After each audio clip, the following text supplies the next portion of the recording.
नमस्कार मित्रांनो. भारतामध्ये गेल्या 1.5-2 महिन्यामध्ये फार मोठ्या प्रमाणावर डॉलर्स आले.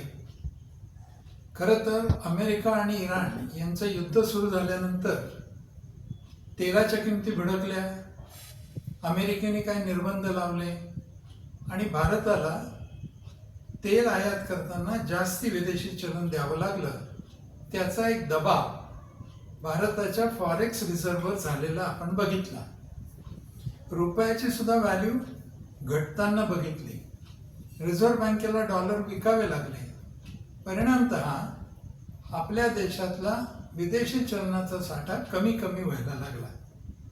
याच्यावर काहीतरी प्रभावी उपाय करणं आवश्यक झालं, कारण फेब्रुवारी 26 मध्ये आपला परकीय चलन साठा जवळपास 728 अब्ज डॉलर होता आणि फेब्रुवारी ते जून या काळात ही सगळी घडामोड झाल्यामुळे जून अखेरीस 60 अब्ज डॉलरची त्याच्यात घट झाली.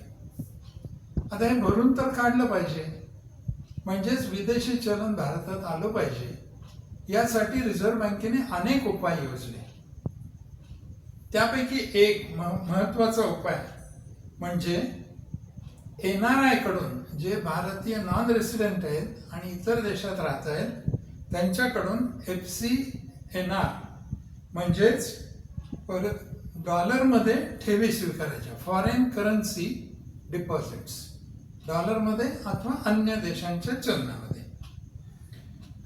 आता हे जर डिपॉझिट इथे यावे असं वाटत असेल तर भारतातल्या बँकांनी या डिपॉझिटवर इतर देशातल्या, विशेषतः अमेरिकेतल्या व्याजदरापेक्षा जास्ती व्याजदर द्यायला पाहिजे. अमेरिकेत 4.5% व्याजाचा दर वर गेलेला आहे. म्हणून अशा येणाऱ्या डिपॉझिटवर त्यापेक्षा अधिक व्याजदर जर दिला तरच त्या ठेवी भारतामध्ये येतील. ज्यावेळेला रिझर्व्ह बँकेने परवानगी दिली आणि ही ठेवीची योजना आणली, FCNR B म्हटलं पाहिजे, कारण FCNR A ही एक आधी योजना होती.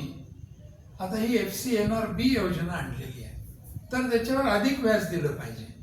भारतातल्या बँकांनी, काही बँकांनी 6% तर काही बँकांनी 7% सुद्धा व्याज देऊन अशा ठेवी स्वीकारायला सुरुवात केली.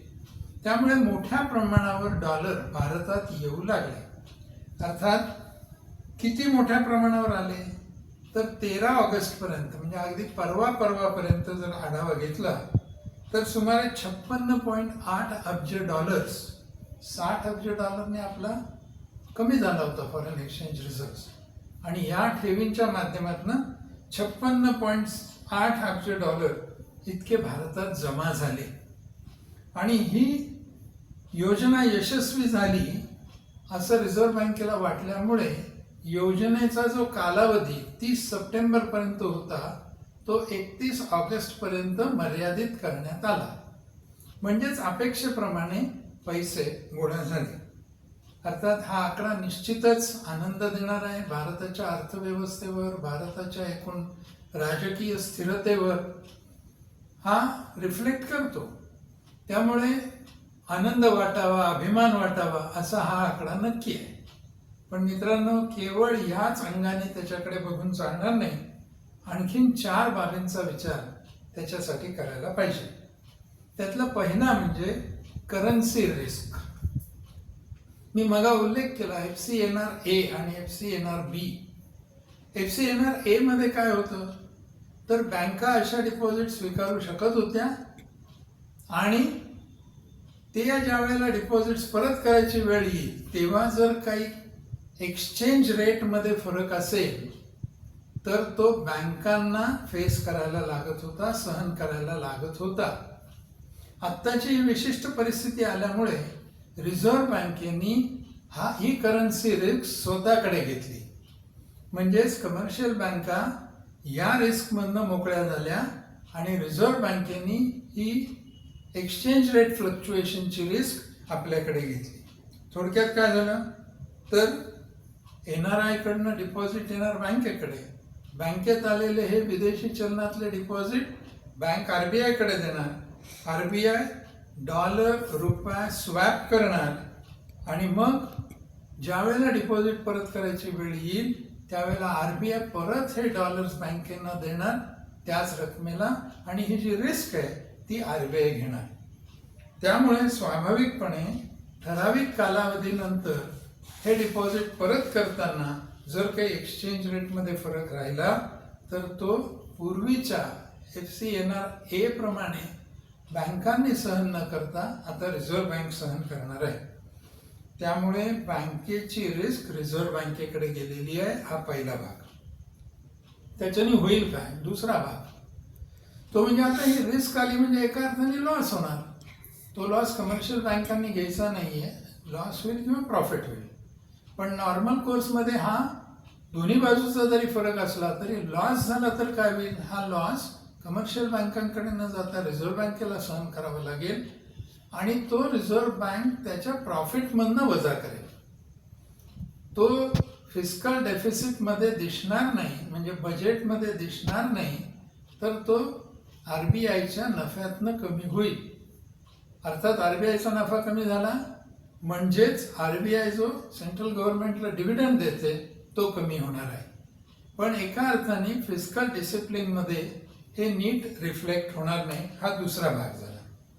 तिसरा भाग आकडा मोठा आहे. 56.8 बिलियन डॉलर्स इतके डिपॉझिट्स आले. पण एक आणखीन भाग आहे आणि तो म्हणजे रिझर्व्ह बँकेच्या फॉरेन करन्सी ॲसेट्समध्ये फक्त 7.6 बिलियनचीच वाढ दिसते. आता कल्पना करा आपल्याकडे 56.8 बिलियन आले आणि ॲसेट्समध्ये किती वाढले तर फक्त 7.6 बिलियन. ही तफावत कशामुळे? तर याचं कारण म्हणजे या ठेवीतील काही रक्कम ही पूर्वीचे फॉरवर्ड ऑप्शन्स किंवा करन्सी पोझिशन्स सेटल करण्यासाठी वापरावे लागले. म्हणजे फॉरेन करन्सी इन्फ्लो हा एक भाग आहे आणि फॉरेन करन्सी ॲसेट्स वाढणं हा दुसरा एक भाग आहे. त्याहीकडे लक्ष ठेवावं लागेल.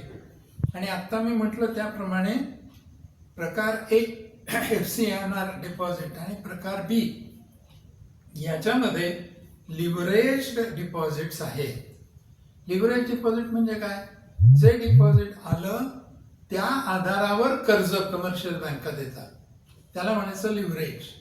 आता हे जर लिव्हरेज समजा 1 बिलियनचे डिपॉझिट्स आले त्याच्यातनं बँकेने जर 5 बिलियन डॉलरचे कर्ज दिली ते हा झाला लिव्हरेज.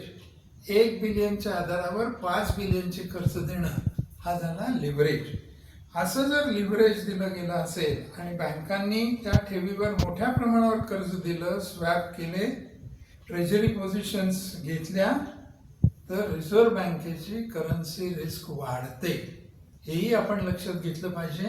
त्यामुळे आलेल्या ठेवी या कोणाकडनं आल्या, कशासाठी आल्या, त्याचबरोबर त्या कोणाला परत कराव्या लागतील आणि या संपूर्ण प्रक्रियेत रिझर्व्ह बँक आणि भारतीय सरकार यांच्यात तिजोरीत किती फरक होईल यावरच या योजनेचं खरं यश अवलंबून राहणार आहे. केवळ 56.8 बिलियन डॉलर्स आले म्हणजे खूप यशस्वी झाली स्कीम असं न म्हणता डॉलर भारतात येण्यासाठी ही स्कीम हे पहिलं पाऊल आहे. ते डॉलर किती काळ इथे राहतात, किती फायदेशीरपणे भारतात टिकतात यावरच त्याचं यश हे अवलंबून राहणार आहे. केवळ एक आकडा बघून त्याच्यावर खुश होण्यासारखी स्थिती नाही. आज थांबूया. नमस्कार.